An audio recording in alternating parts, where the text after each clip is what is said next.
The woman next is, let me open the door, is a paradigm of resilience and advocacy, of ingenuity and talent. And we're very honored to have with us stand-up comedian artist Katerina Vrana.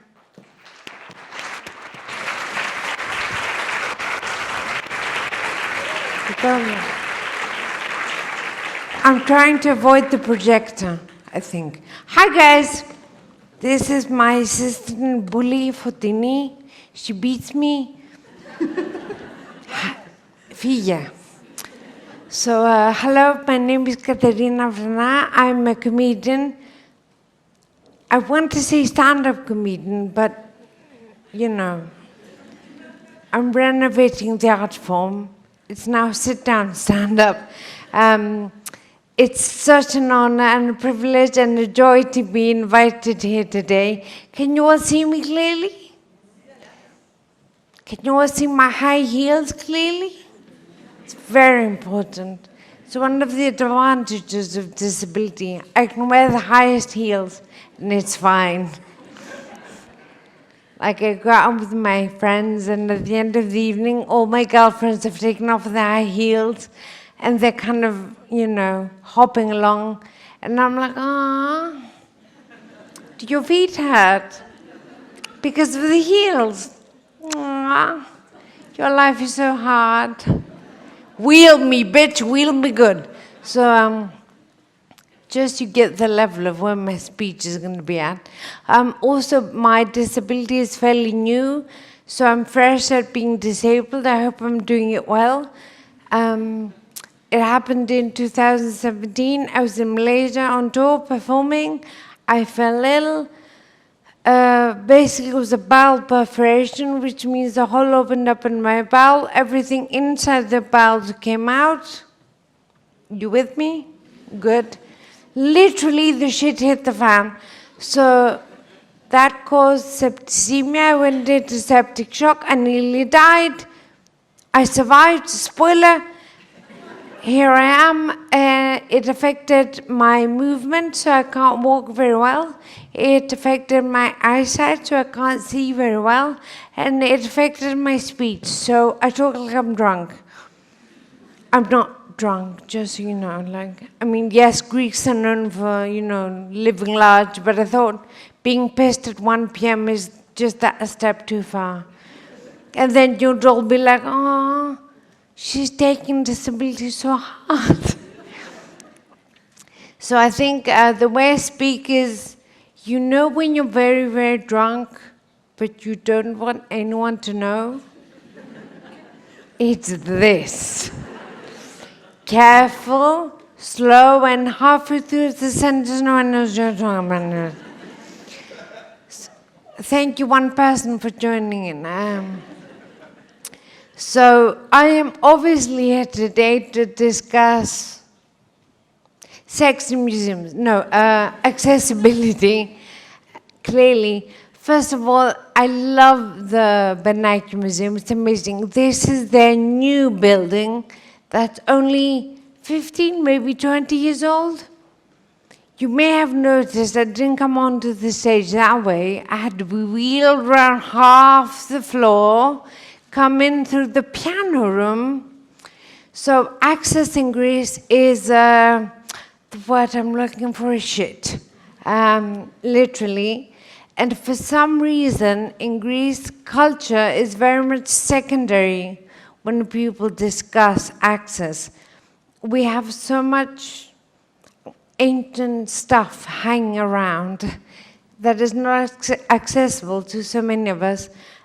Museums, especially museums that are in older buildings, are very difficult for people with physical disabilities. And as a performer, I can tell you now that very often places that are accessible to the public are not accessible to the performers. When I get invited to speak, very often it's very difficult to get onto the stage. And I think it's a shame that culture comes second in being thought of as accessible. In fact, it's not a shame, it pisses me off. I'm really pissed off about it, but I can't swear because I promised Sophia I wouldn't. But fucking hell, guys, come on. Like, it's so annoying. Also, discussing access in the arts generally. It's very difficult to join in a conversation when the art form you represent is very often not considered an art form. Stand-up comedy is very often considered less than other art forms, which is annoying because I think providing laughter and enjoyment should be higher than other things. Just saying, guys, just saying. I have been told by Greek cultural directors when I mentioned that it would be nice to see Greek stand-up in ancient Greek theaters like Epidavros. I was told that we don't think stand-up is appropriate for that venue. So you don't think comedy is appropriate for the place where comedy was born? Okay, yeah, no, I'm totally with you. So, and they said this to me, to my beautiful disabled face, with utter seriousness, not understanding the irony of what they were saying. So I have many complaints about accessibility in museums and culture, but I've only got 15 minutes, so let's tackle the basic ones. Yay!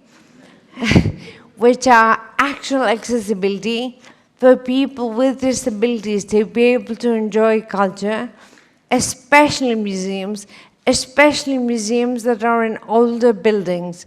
It's very tiresome when you want to visit a museum and you spend half the day going around the back through the elevator that the cargo shipments go through, then being wheeled around, then taken up another elevator where the cleaning supplies go in, and eventually you get the exhibits 20 minutes later. You've kind of lost any will to enjoy anything. So that for me is something that museums really, really should look at and try. I don't know how you can get it to be better because I'm not an architect and I'm not an engineer. I'm a freshly disabled, hot, sexy bitch that wants to enjoy museums and culture. I'm also a performer who wants to enjoy access to stages around the world from a country where disability is still a bit of a taboo. In Greece, we're still a bit embarrassed about it, we're still a bit afraid of it, we still don't know how to deal with it. I get told constantly that I'm such a hero, which, okay, fine, I don't mind, because I have delusions of grandeur. So if you want to call me a hero, oh, please go ahead. But it's that kind of sense of pity, which doesn't help. I don't want you to feel pity for me, and I don't want you to feel sorry for me. Feeling pity for me and feeling sorry for me are absolutely useless. They do nothing.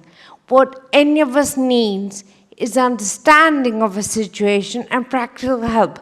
This isn't just for disabled artists, this goes for all artists and really for all people. What we all need is understanding and practical help. So if you see me around town wheeling in my leopard print wheelchair, it's amazing, isn't it? Thank you. I never want you thinking, oh, the poor thing. What I want you thinking is, oh, the poor hot sexy bitch, as discussed. How can I get her into my venue, museum? How can I take her to Germany or Oslo or Stockholm and show her the art there? So that's mainly my biggest issue at the moment. And the other thing is being part of an art form that is never part of the conversation when art is discussed. It's never part of the consideration. It's never part of subsidies or help or like, I am a disabled woman who does, really, I tick nearly all the boxes. I mean, if I was gay, there'd be nothing left. It'd be amazing. I'm straight. Anyone interested, form a line and we'll do. Yes, I did use my speech to hit on men right now. You're correct. Well, you know, you grab the opportunities where they're given. That's all.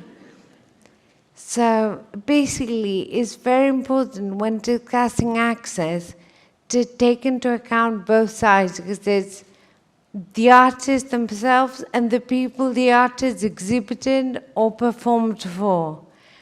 And museums have a lot of clout in the cultural arena.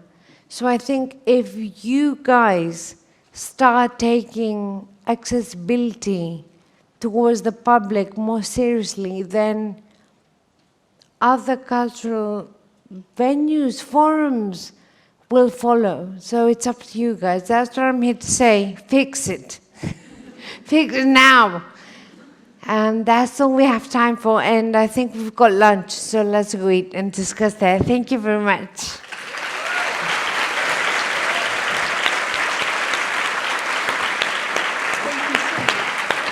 Katerina. Anybody wants to ask any questions? Oh, yes. Do you want any questions? I mean, if you have any questions. I am single, yes. So many questions. So many questions. Oh, well, if you want to ask Katerina, I'm sure you'll find her somewhere. Thank you, Sophia. By the way, Sophia's amazing. I love her. We went to school together. Very great fun we had. Thank you so much. Really.